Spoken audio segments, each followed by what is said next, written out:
This Shabbos before Purim is Shabbos Parshas Zachor. After reading the Torah portion of Tzvi, we read for the Mafter from the end of Kitzetzeh. Remember what Amalek did to you on your journey from Egypt, how they surprised you on the road, attacking the weakest among you when you were tired and exhausted, showing no fear of God. When God gives you peace from your enemies from the land that you will possess, you must erase the memory of Amalek. Never forget this. The commentators raise an interesting question.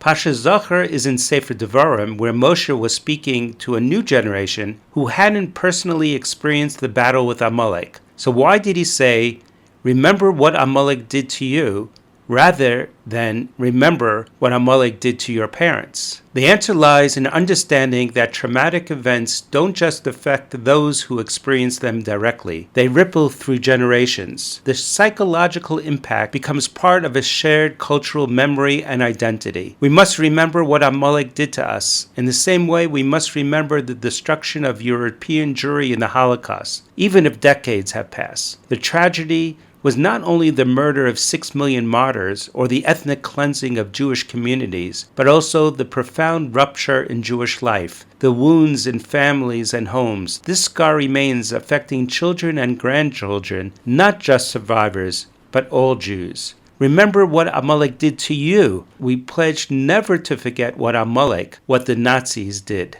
On Purim morning, before reading the Megillah, we read again about Amalek from the portion of Beshalach, Vayavo Amalek, Amalek came, which describes the battle against Amalek. The Jews, under Yeshua's leadership, fought back, while Moshe prayed and inspired the people to have faith in Hashem. The Mishnah in Rosh Hashanah explains that when Moshe lifted his hands in prayer, the people were strengthened. When his hands lowered, Amalek prevailed. This teaches that the Jews' victory was dependent upon their faith. Yet, even then, Amalek was only weakened, not destroyed.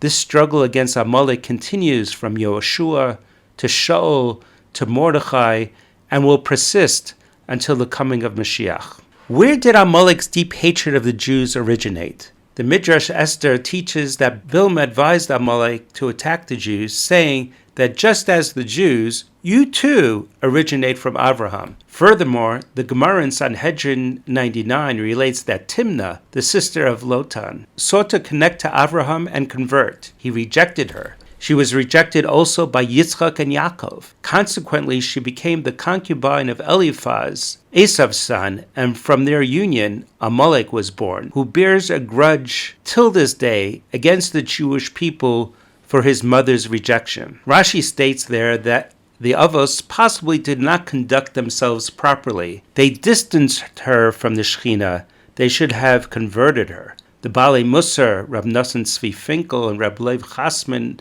Zechet Zechronim Levracha, expressed this sentiment in detailed essays. We have been paying the price ever since. When Jews waver in their faith and fear of Hashem, the hatred of Amalek flares up again. Amalek represents opposition to Jewish belief and values through physical confrontation. Therefore, the commandment to erase Amalek's memory is a personal responsibility for every Jew. It is commonly asked, why regarding Amalek must all Jews wage war, whereas by the Yam Suf, the Red Sea, it states that Hashem shall do battle for you, and you should remain silent. Rav Yosef Panzanovsky in his Sefer Paris Yosef answers that by the Yam Suf, the war was an existential one. The Egyptians wanted to physically kill the Jews. In such a dangerous moment, Hashem alone conducts the war for the Jews. However, Amalek also conducted a cultural war, a spiritual conflict. As the sages state, they cut off the milos and through them, they mocked bris milah. It was a war of faith. Such a war one must wage himself and not leave it to Hashem. Therefore, there is the call, go out and fight Amalek. Erase the memory of Amalek.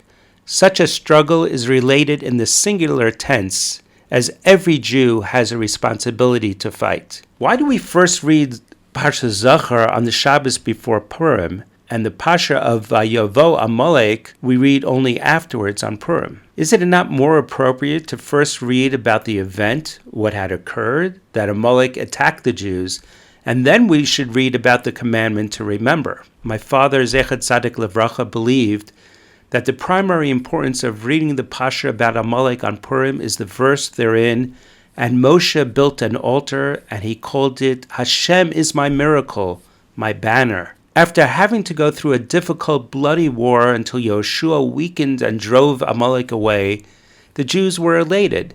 They were jubilant and celebrated the great event that an exhausted nation that just got out of slavery demonstrated that it can bravely hold its own against Amalek. They must have carried Yehoshua on their shoulders and exalted him. Moshe, though, called out, Dear Jews, remember your success came only after I exhaustingly fasted and prayed to Hashem. Now you must remember to thank Hashem. There is the altar, which should be a sign that Hashem is my miracle. Hashem brought about this miracle, this victory. Similarly on Purim, when we read the Megillah with its fascinating stories regarding the accomplishments of Mordechai and Esther until the downfall of Haman, we were then happy and joyful. We sang, Blessed is Mordechai, blessed is Esther, and also Charvonas remember for good. We thank, we bless, and we praise everyone. What about Hashem? Hashem's name is not even mentioned in the Megillah.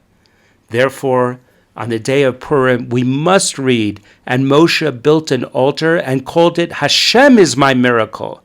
Hashem was the one who performed the miracle. We must have this recognition. In our days, we have to shout out, Hashem is my miracle, for all the miracles that Hashem has performed for our generation. We hope that in the near future, when Hashem, your God, will give you rest from all your enemies that surround you, we will experience peace, a time when the memory of Amalek will be erased from under the heaven. Shabbat Shalom.